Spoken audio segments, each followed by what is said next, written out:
Hey guys, it's Melissa here from melissaoatman.com.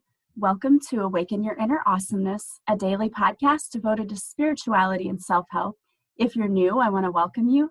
If you're returning, welcome back. So today I'm really excited to have with us in the studio Sebastian Soul.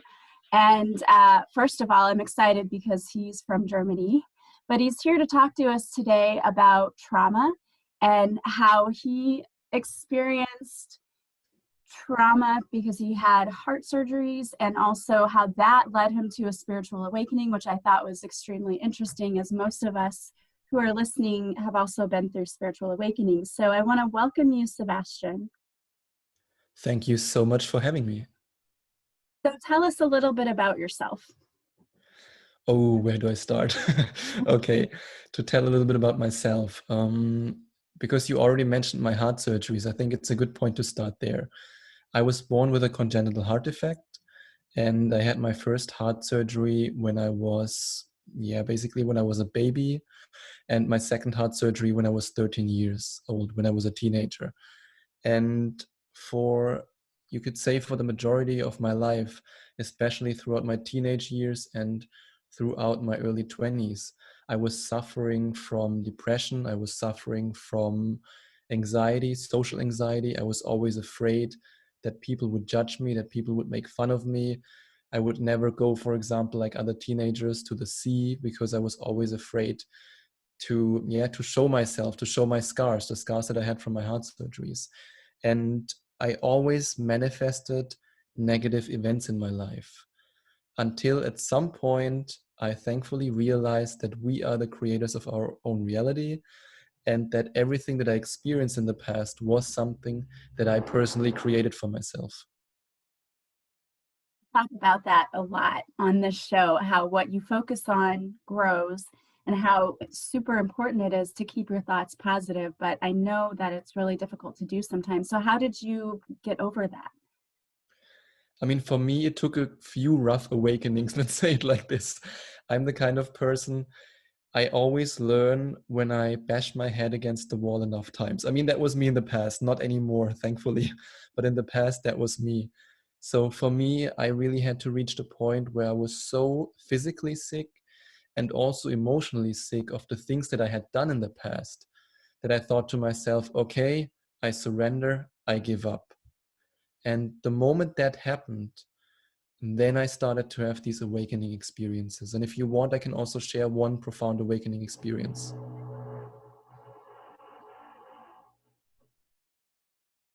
That would be awesome if you could share that with us. So the most profound experience that I had was when I was living in Bangkok. And at this time, I was all stressed out. I was stressed out because I was worried about money. I was stressed out because I just came out of a relationship that I destroyed with my behavior. That was all based on the trauma that I experienced in the past. But of course, I wasn't aware of that. I just thought, like, what's wrong with me? I even did some psychological self-analysis where I went like, oh my God, am I a psychopath? And I'm like, no, I can't be, because I have empathy and I'm crying right now. I felt guilty and ashamed. So no, I'm not like that. What am I? What's going on? And I always thought that trauma is just something that you have when, for example, when your parents abused you as a child, which for me didn't happen. I have the most loving parents on earth. I have an extremely positive and good relationship with my parents. And I never thought about the fact that trauma can also manifest itself when, as a baby, for example, you have these experiences with needles, with surgery, and all this kind of stuff that manifests in your body as abuse. And I wasn't really aware of that. And there was this one night where I was you could say desperate and so angry and so frustrated after 2 weeks of not sleeping well. And this night again, waking up at 3 o'clock in the night and just being completely exhausted, that at some point, I still remember that I was on the 21st floor of my condo in Bangkok. And I just thought to myself, yeah, if I jump now, won't be bad. I mean, I wasn't really suicidal. I didn't want to do it, but I just thought to myself, oh, I let go. And in this moment, when I let go, this extreme feeling of peace overcame me. It was really like, suddenly I felt peace, suddenly I felt love, which I hadn't felt I think, in a very, very long time, if ever before. And that was for me the beginning. I still remember how I showed up the next day at work and I was completely blissed out. I was just peaceful. And that for me was the beginning of my journey. Wow, that's a really interesting story. And I know that probably a lot of people who are listening have experienced something similar. So, do you think that that then was the start of your awakening? Yep, it was the start. It wasn't like some kind of magical awakening that suddenly everything was gone and I was free and I was happy and blissful. For me, it was a step-by-step process. But this was, I would say, the first major, yeah, you could say aha moment, where I was like, oh, there is something out there. There is more to life than the physical world. There is something that was basically guiding me. And that was the beginning of it. And then there was another point that was just a couple of weeks later when again I fell into the same trap of just working myself, you could say, yeah, not almost to death, but I was working myself to such an extent that I was sick in bed again. And I was again raging and like, oh, why is this happening to me? Because I still didn't fully understand that I created this, that I'm a deliberate creator. Or let's say at this point in my life, I was a random creator, but that I had the potential to become a deliberate creator. And what happened then was that for some reason, and I still don't know why, YouTube recommended an Abraham Hicks video for me. And I watched it. And for some reason, I continued to watch it. And back then, I was the kind of person who was like, spirituality, that's for losers, that's for weirdos. I was the most anti spiritual person on earth, which is kind of ironic because nowadays I'm extremely spiritual. But back then, I doubted everything. And for some reason, I just kept watching it, even though when I found out that Abraham Hicks is actually not the name of the woman, I was like, huh, what's going on? But it spoke to me somehow. Like deep down, I knew, okay, there's truth in it. And I just continued to go down this rabbit hole. And at some point, I said to myself, okay, I'm German, I'm very analytical, I believe in data. So let's put this to the test. And then I tested with different affirmations and manifestation processes. I tested if I was able to manifest more money. And eventually I was able to manifest more money. And I was like, holy beep, this actually works. You can't see me, but I'm smiling at the I'm German and analytical part, so I had to test it. That's so, so very German. That's great though. So you started with trying to manifest money, and where did it go from there? From there, it basically went into all different directions. For me, the first breakthrough that I had was when I actually manifested money, and I manifested a higher income without, yeah, you could say without logic, you could say without logical proof of it, because I have several online businesses, and in these online businesses, the site views and the subscribers and all that kind of stuff, it didn't increase. There was no logical reason why I would earn more money, but I did. And I was like, huh, how is this possible? Because suddenly I had opportunities and people wanted to work with me and all this kind of stuff showed up that didn't happen in years. And then I was like, okay, how can I apply this in other areas of my life? And then I manifested health. For example, I was suffering for a long time with too much, yeah, you could say too much acid in my blood. I had to change my diet. I had gum disease and all these kind of things, which is now completely healed. And then I was like, okay, interesting. What can I do next? And I also manifested amazing people in my life. I manifested, yeah, you could say coincidences where I met people who then introduced me again to other people, which is also how my whole path of resolving my childhood trauma started. I met someone in the city I live in, which is actually also a funny story. I just moved to this city and this country because of a dream. And in this city, I met someone who knew a psychologist who then helped me a lot also with my trauma. So it was all interconnected.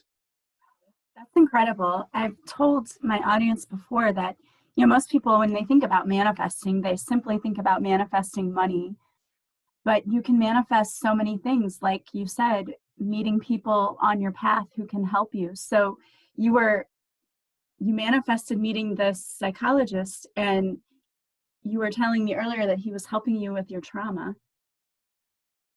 What was that like? Exactly. Yeah, it was really interesting. It was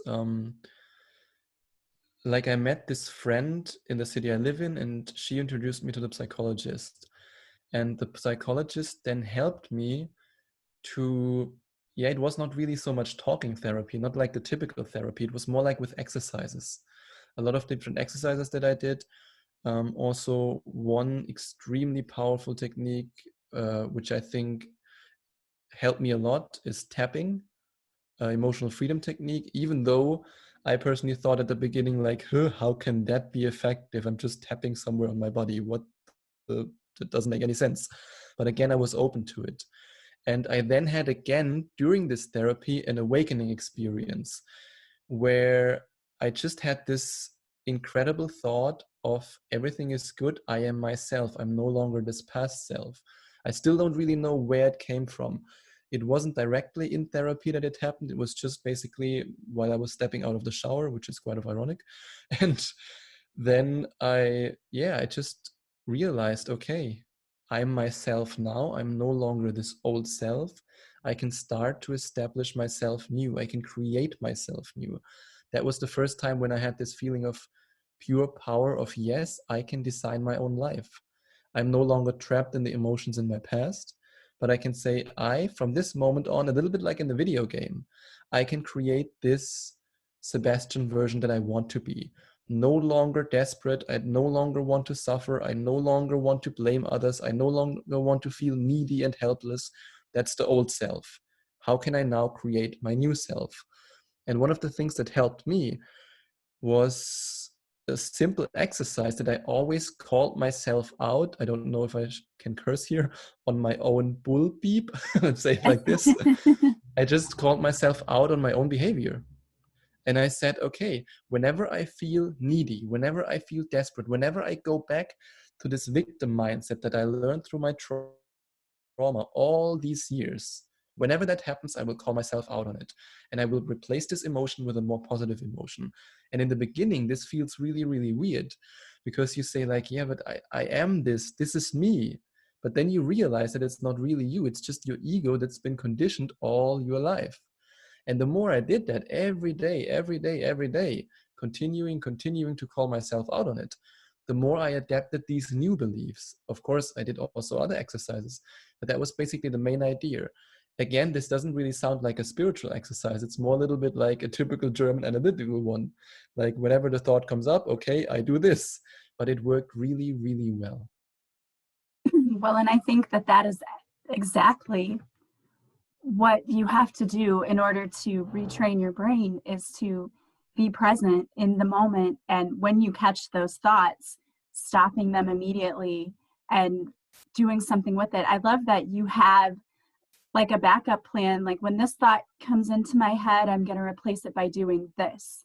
And that's really the best way to stop that negative thinking. What advice could you give someone who finds themselves in that negative mindset? If you're trapped in this negative mindset, and I know that from my own experience because I was depressed and I was suffering from all this self-doubt and especially self-hate for all these years. And I think the simplest thing that you can start with is to first, like I said, recognize that you have these thoughts. Don't judge yourself for it. Say to yourself, okay, I've learned this all my life. Now it's time for a new life. Don't go, oh no, I'm feeling this negative thought. What can I do? Because this is a trap that a lot of spiritual people fall into because they believe, which to some extent is correct, that you have to raise your vibration to manifest your dreams. But then whenever you have a negative emotion, they go in the completely opposite direction and make themselves feel even more negative because they say, oh, I can't feel this emotion. Oh, what's happening? I will manifest all kinds of terrible things in my life. Instead, accept, okay, I have this emotion right now. What can I do to feel differently? And it can be so many things. You can, for example, just watch a 3-minute comedy clip when you feel down. This can already help you. Or you can look at yourself in the mirror and say, I love myself, I love myself, I love myself, I'm safe, everything is going to be okay. Or you can just meditate for a couple of minutes and quiet your mind, or just smile for a couple of seconds. There are so many things that you can do because your physiology can also influence your emotional state. It's not just that your emotional state influences your physiology, it also works the other way around. The problem is that most people don't do it. They know at some point what to do, but the ego always says, no, come on, you've been this person for so long, relax, you don't have to do anything. And if you're depressed, oh, other people will show sympathy for you, that's great, you will get validated. That's what your ego tells you. But then you have to, you need the inner strength to say, no, I want to create this new person. And one thing that I also did was I wrote down who I want to be. It was a mixture of affirmations and a story. I created a story of the Sebastian that I wanted to be, and now I am this person. Like, I wanted to be kind, I wanted to be compassionate, I wanted to be self-confident, I wanted to love myself, accept myself. And I still remember how I wrote that down, that story. And I looked at it over and over again. At some point, I even recorded it so that I can listen to it in my own voice. And then eventually I became that person. I love that idea. I have talked to my audience before about writing down what they want their life to look like, but I love the fact that you recorded that and that you listened to it. I think that so many of us, we skip that part where we go back and look at things again and really study it and say, okay, am I doing things that are aligning with what I said I want to be? Or am I just spinning out of control again? Am I not really paying attention to that? And I think if they recorded it, they could listen to it. You could have it on your phone and you could listen to it every day. I love that idea. Yeah, it's all about the practice. That's why I always say I'm not a spiritual guru, I'm a spiritual practitioner. It's all about practice. Like, there are so many things that you can do. And I also teach my coaching clients these things. But in the end, it's up to them if they do them or if they don't do them. And of course, it's the same with meditating each day. When you tell yourself, hey, I just want to meditate every day for 10 minutes. Let's say this as an example. And there was a time when I wasn't able to do that because after 5 minutes, my brain went in complete monkey mode and I was just out of it. Nowadays, I'm meditating between 1 and 2 hours every day because I enjoy it so much and because I have such a blissful experience doing it. But I also started very, very, yeah, you could say I started small. I started with meditating 5 minutes. Once I was able to do that, meditating 10 minutes. But I did it consistently every single day. It's all about doing it consistently. If you do it once, let's say, for example, if you don't really like yourself, you don't accept yourself, and you do one day, for example, you look in the mirror and you say, I love you, I love you, I love you, I love you. When you look at your reflection, that's something that I, for example, love to do. Instead of saying, I love myself, I just look at my reflection in the mirror and I say, I love you. For me, that has somehow more emotional impact. I don't know why, but you can experiment with that if you want. But if you just do it once, you can't reprogram your subconscious mind that fast. I mean, think about it. If you've lived in this survival mode, in this depression mode for years and years and years, you can't just expect overnight that bing, everything is solved.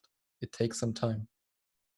You're absolutely right. That's why when we talk about when a negative thought comes up, you have to replace it with at least 5 to 7 positive thoughts because the brain naturally tends to focus on the negative. So if we're wanting to make new neural connections and retrain the brain, you've got to have much, much more practice at doing positive things.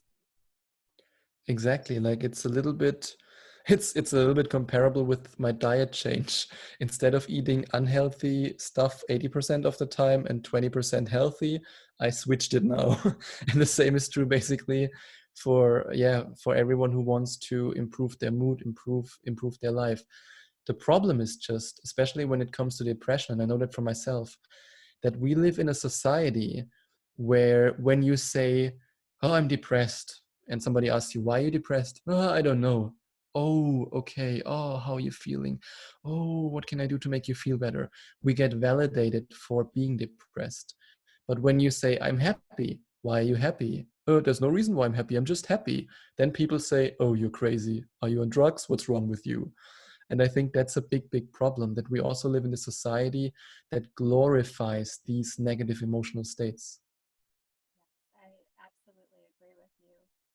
And I think that I don't know about in Germany and where you're living now, but in the United States, mental health is just we're still so far behind on that issue, and it's still very taboo, and people are embarrassed to talk about their mental health. And I think that that's a shame, because I think there are a lot of natural ways we could help people not be depressed, not be anxious, but no one wants to admit, hey, I have a problem, hey, I'm not feeling well. There's such a stigma here attached to it. I don't know if it's the same where you are. I mean, I think also from when I know it from Germany. I mean, in Germany, everybody wants to be stereotype again, efficient, and wants to be analytical and all these kind of things. And when you then say, especially as a guy, I think for women it's more, let's say, more socially accepted and more common to open up and to talk about your emotions, because I mean, I know it from my female friends. They often tell me that they talk with their friends about their emotions. As guys, it's usually, how are you? I'm good. That's it. We are afraid to talk about that.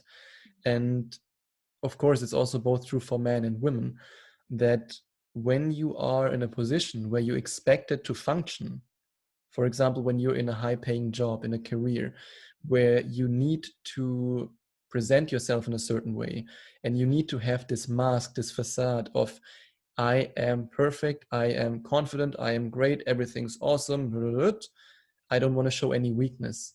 And this, like you just said, is a big, big problem. Because when you think that showing weakness is actually weakness, then you're wrong. Because when you show your weakness, this is strength. Because you are one of the few people who actually have the courage to show their weakness. That's how I see it nowadays. I would agree with you. I think that it takes a lot of strength to open up and say, I need help, or I know that my mental state isn't where it should be. I think that's so courageous, and we need more people to step up and to do that. What advice could you give to someone who is maybe feeling depressed or feeling a lot of anxiety? What could you tell them to maybe help them? I mean, the first step would be really to realize that your emotional state is not you. I think that's the most important realization. You are not your depression. You are not your anxiety. You are not this person. Unfortunately, we define ourselves with our sickness. And that's the big, big problem. I mean, for example, I always defined myself as somebody with a weak immune system because of my heart surgery, and I now manifested all kinds of disease. And in the same way, if you define yourself as somebody who has a chemical imbalance or somebody who's just depressed all the time, you will reaffirm that, and the law of attraction will give you more of it. So it's really about taking responsibility and saying, okay, I have this condition right now. It's not me. It's not who I am. It's not my inner being. It's just a condition. And every condition can be turned into something else. Every condition can be solved. Every problem can be solved. So then start from there, and then basically do these exercises that I already shared. And you also, another thing that's also good, if you want to do it, it depends on the person, talk about it with somebody, but talk about it in the sense of, I want to improve myself. This is where I am right now, and that's who I want to become.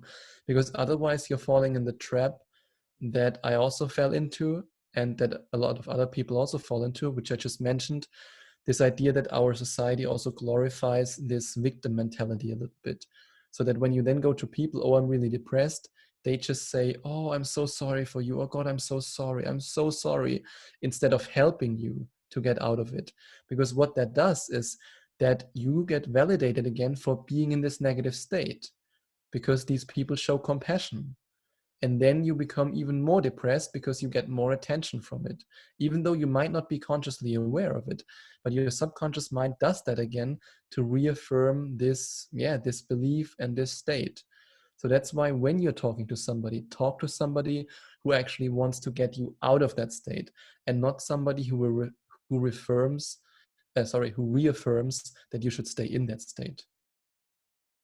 I love that you said that you need to talk about it not as if you want pity, but looking for guidance, looking for help. I talk about to my audience members when they do journaling, for example, because I think journaling is such an amazing tool to also help us understand what's happening in certain situations, I always say, write it as if you are a third party observer. So as if it's not actually happening to you, but like someone you know it's happening to. And that takes your own emotions out of it too. So you can see more clearly, why is this happening? That's also a good idea. Yeah, I've never thought about that. I always did the journaling in the first person, but I also imagined like being this future person. But it's also good how you say it when you actually say, okay, without the emotional attachment, create this new person, this new human being. I think it's a very interesting way. Sometimes we get too emotionally involved and we can't really see what's happening or what's going on because we look at it when we're in our emotions. It's in the same way that your brain cannot think and reason logically if you're in that very emotional state and that fight or flight mode. It's kind of the same way. We can't come up with solutions when we're too emotional. So I think it's a great way to really take yourself out of it and say, if this was happening to my friend, what would I tell this person to do? That's a good point. Yeah, it's true. Maybe I should try that. All right. Well, this has been such an interesting conversation. I know that you work with people and you have a podcast. So if people wanted to follow you or to work with you, how could they do that? The easiest way to find me is to look up my podcast. It's the Affirmation to Manifestation podcast. It's a podcast where I publish daily episodes about everything related to law of attraction, manifestation, how to basically continue your path towards enlightenment, how to deal with your own awakening experiences, and how to just find guidance on the spiritual path. And there I also offer Skype coaching. If your audience wants, if somebody wants to check out my website, it's affirmationtomanifestation.com. And there you can also find my Skype coaching page where you can inquire for a Skype coaching session with me. In my Skype coaching sessions, I help people with all kinds of different things. Also, these topics that we just talked about with trauma, with how they can feel better, how they can raise their vibration, how they can basically de-stuck themselves out of their negative emotions. That might not be grammatically correct, but the idea that you're no longer stuck in these negative patterns and that you can then raise to a vibration where you can manifest the things that you want in your life. And I also do a lot of Skype coachings about manifestation, different manifestation processes, and I help my coaching clients to manifest what they want.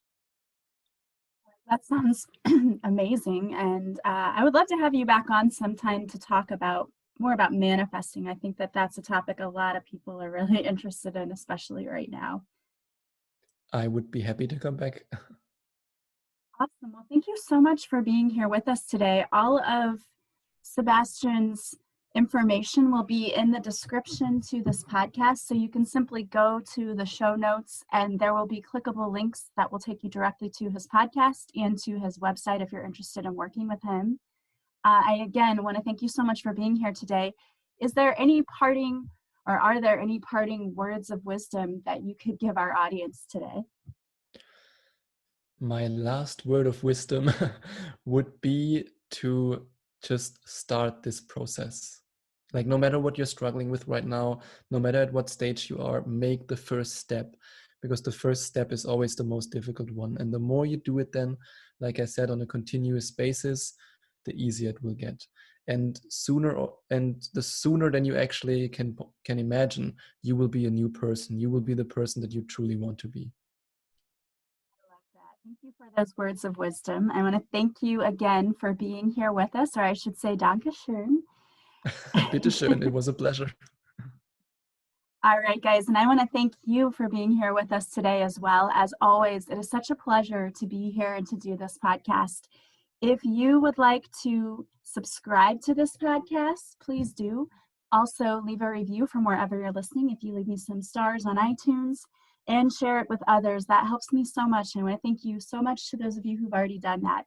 If you would like to follow me on social media, I go live Mondays at 6:30 Central on Facebook, where I do a free card reading. And if you show up for the live, I will also pick a card for you personally. I also post videos to IGTV on Instagram, so follow that. If you want to work with me, you can go to my website, melissaoatman.com. There you will find all of the services I offer. You can purchase a session directly from my website, and when you're ready to book, simply message me and we will schedule it. Thank you so much for being here today. I am sending you guys so much love and light. I hope that you will have a beautiful day from wherever you're listening, and I will talk to you again soon. Bye, guys.